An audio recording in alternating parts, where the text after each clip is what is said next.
something else that's unique. Girls shine as public schools bounce back. And this again highlighting the fact that it seems first the top 3 students were actually girls. And like you mentioned, when there's a level playing field, I remember a time when you'd predominantly have maybe even the first 5 to 10 students being boys, but girls coming out to shine this time. Yeah, as I said earlier, in my opinion, I think the campaign to empower girl child is now bearing fruits. And, you know, for many years, girls have had so many challenges. And not only academically, when you look in rural, among rural communities, a girl child is charged with so many responsibilities before even thinking about her homework.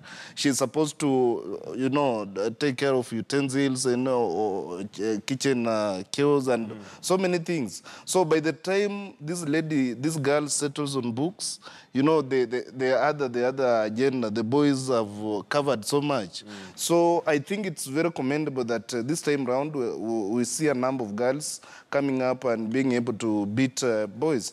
Looking at the performance of public schools, since the introduction of free primary education, is it subsidized or free? Because here parents still meet some of the costs. It's more subsidized according to many parents as opposed to being free. To being free. When the introduction of free primary education in 2002 came with a number of challenges, including the increased number of enrollment in schools, and there was so much hype about people getting education and so on. And when that number increased, there was deteriorating performance in most public schools because they had no infrastructural, you know, capacity to meet the increasing number of enrolling pupils. But now you see public schools are now coming, I think they have now adopted, they have now come to a level where they think they just need to perform, regardless of the increased number of pupils in their classrooms. And also the government now needs to look at the pupil-teacher ratio. Yes. We need more teachers to be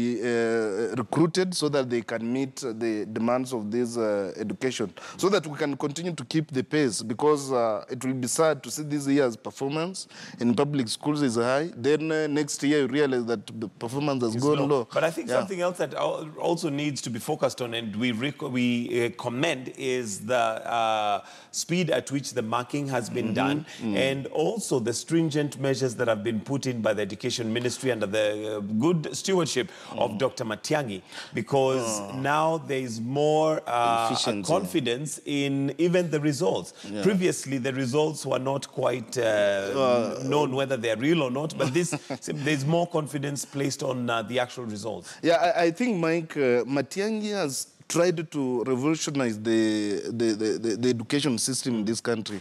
And the bringing on board of Professor Magoha, who is a guy not to be a very no-nonsense guy, has improved the performance of the people, the Kenya National Examination Council.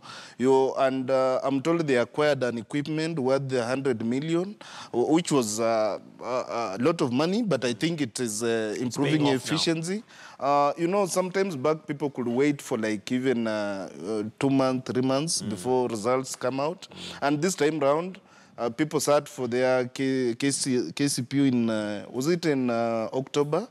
Now we are seeing results in November. October into November. Yeah, so it builds confidence among parents and other stakeholders to know that at least what they are investing in is going to bear fruits. You know, it was very unfortunate in the past where people sit for exams, then all of a sudden you hear a number of pupils are not receiving their results. And failure to receive results, you know, you are differentiating this kid.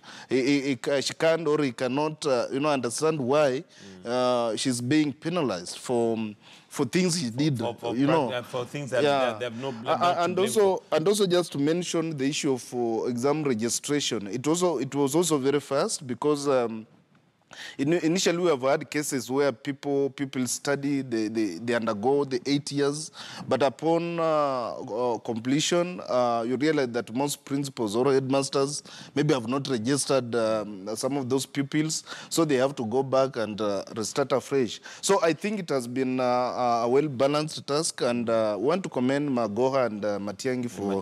I think another thing that deserves the commendation is the fact that those students who possibly did not sit for the exams for whatever whatever reason. I understand there's now going to be a special sitting, which again would have been very unfortunate. I remember there's a school that was not registered by the headmaster for one reason or the other, and he disappeared with the money, and a number of students were going to have to go back to Form 3. But hopefully now that intervention can ensure that those who did not sit for the examinations can now actually sit. Yeah, it was very good hearing the message from the presidential press, presidential spokesman Manoes Pisu, saying that now the government is going to introduce supplementary exams. This is something that, you know, it was not expected, but what he said is that these girls or these pupils will be given another opportunity not to, you know, to get their rights. You know, it's your right to sit for exam after 4